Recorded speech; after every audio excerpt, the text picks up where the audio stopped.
Please have a seat. Good afternoon. To Deputy Secretary Adeyemo, thank you for all you do. I will tell you what many of you probably know about him from the implementation of the American Rescue Plan and the Inflation Reduction Act to your sites, YALI, on what is important about strengthening economic relationships in Africa and around the world. You have been an extraordinary leader, and so to our Deputy Secretary of Treasury, let us plead applause his great role of leadership. President Akufo-Addo, it is wonderful to see you back in Washington again. I thank you for your work to strengthen the ties between our nations and our people. And to my dear friend Cory Booker, Senator Cory Booker, thank you for always being a voice in the United States Senate on the importance of the U.S.-Africa relationship. And to the hundreds of young leaders from Africa and around the United States who are with us today, welcome. And thank you for your leadership and participation. So it is fitting that we gather here today in this magnificent and historic museum. The shape of this building is inspired by Yoruba art from West Africa. The metal lattice work that you see outside that surrounds the building is inspired by the intricate ironwork crafted by enslaved Americans and throughout, in particular, the South, but African Americans who were enslaved in the United States. The building and many of the collections it holds are intended as a powerful reminder of the brutality of slavery and of the intertwined history between Africa and America, including our ongoing connections. It is a reminder of the strength and resilience of the African American people and the contributions of African Americans to our country. Africa is the oldest inhabited continent in the world, and it is home to the youngest population in the world. So Africa cannot help but be in the future business.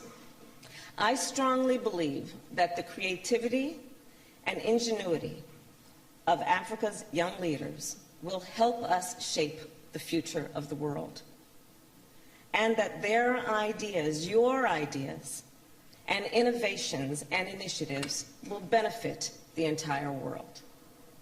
The Biden-Harris administration intends to be right there alongside you, these young leaders, knowing it is the spark and determination of young people that will drive and move us forward. And we are particularly excited about this future, as we are to host the U.S.-Africa Leaders Summit this week. In the coming days, as well as the months and years ahead, our administration will invest our time and our energy to fortify partnerships across the continent. Partnerships that, importantly, are grounded in candor, openness, inclusiveness, shared interests, and mutual benefits. And overall, our administration will be guided not by what we can do for Africa, but what we can do with Africa.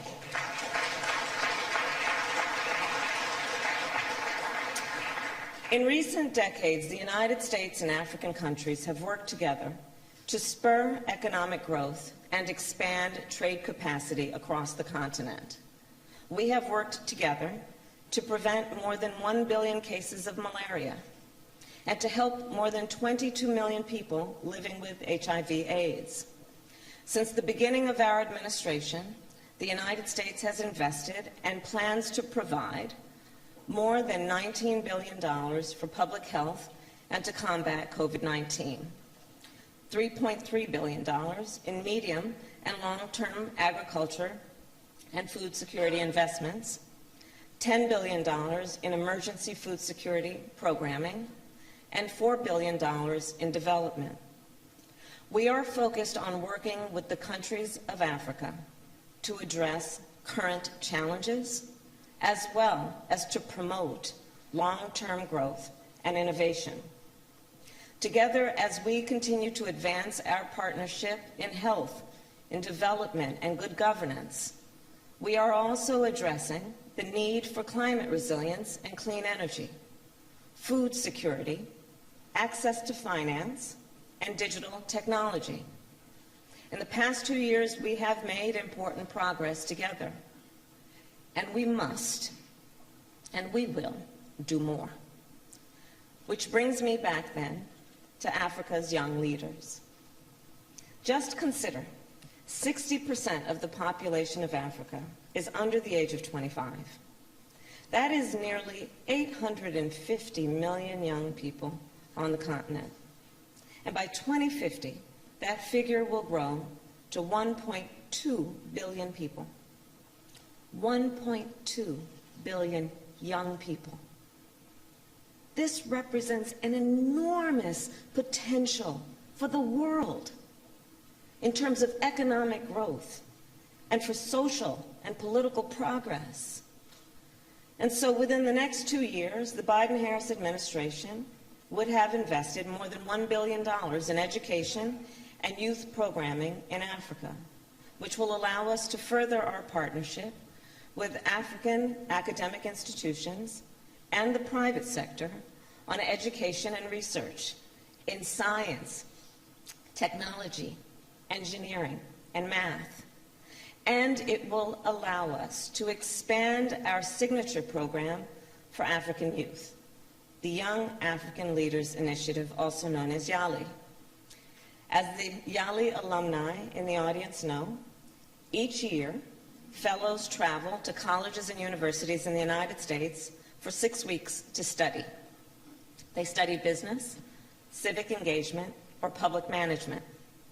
We also developed YALI regional leadership centers to provide a similar experience at higher education institutions in Ghana, Kenya, Senegal, and South Africa. Through these experiences, these leaders join a continent-wide network of young leaders. Currently, more than 640,000 young Africans participate in the YALI network. In fact, today, yes, and today I actually met with some of the distinguished alumni, including a young woman who has worked to provide access to clean water for rural communities in Benin. I have met with Cecilia from Zambia, who is a social work student and created projects that provide leadership training to more than 1,000 young people a week. And Ian, who created an organization in Tanzania that uses animation, comics, and radio stories to encourage young people to participate in social change. And to build on these successes, it is now my great pleasure to launch the next phase of YALI, a new investment of $100 million with which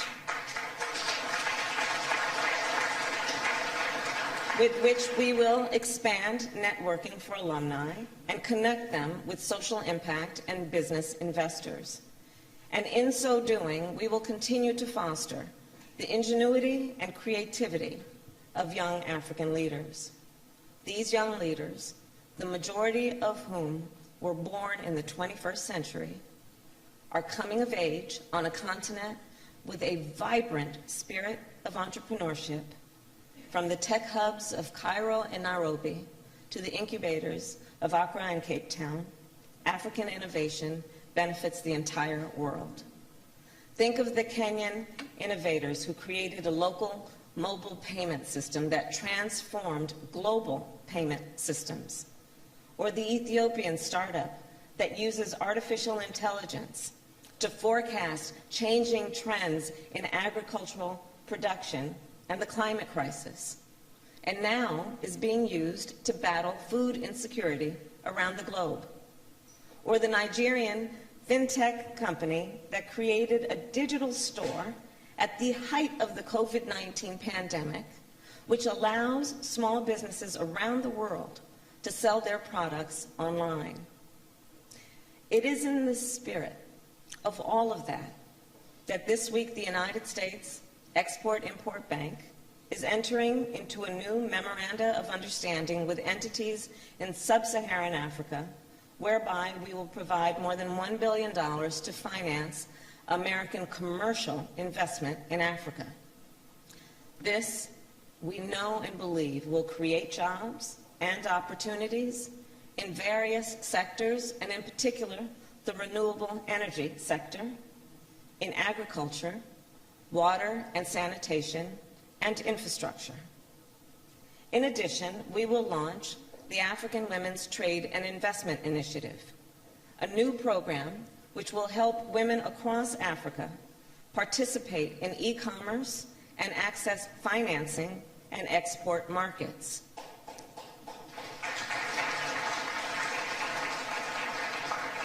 And that is because we all here know when you lift up the economic status of women, you lift up the economic status of their children, of their families, and all of society benefits.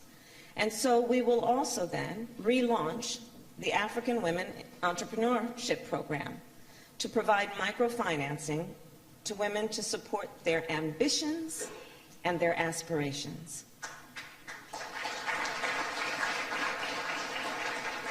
So, for example, Manada Kone, who owns a cashew processing factory in Burkina Faso, is an alumna of this program. She secured a contract as a supplier for Costco.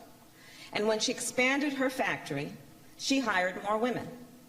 She then partnered with Costco to invest in training cashew producers in other villages to help them reach the international marketplace. Another alumna of this program, Israela of Ghana. When she graduated from college, she couldn't find a job. So she went into her savings and started to experiment with cosmetics in her kitchen. She ultimately created a line of natural hair and body care products, and she now exports her products to Asia, Europe, and the United States. Her products are actually sold on Etsy and Amazon if you're looking for them. And she continues to provide vocational training to women in rural communities, because we know that when we invest in populations that have the incredible capacity of these young leaders, they also take it as part of their personal responsibility to build a legacy so others can follow. And with determination and access to finance, ingenuity knows no bounds. So to invest in the future, we must invest in our young people. And to be effective, we must strengthen a broad coalition between government and community leaders, philanthropic leaders, business leaders, and young leaders. And of course, with the African diaspora, so richly represented in this room. Today, President Biden will sign an executive order to create the President's Advisory Council on African Diaspora Engagement in the United States.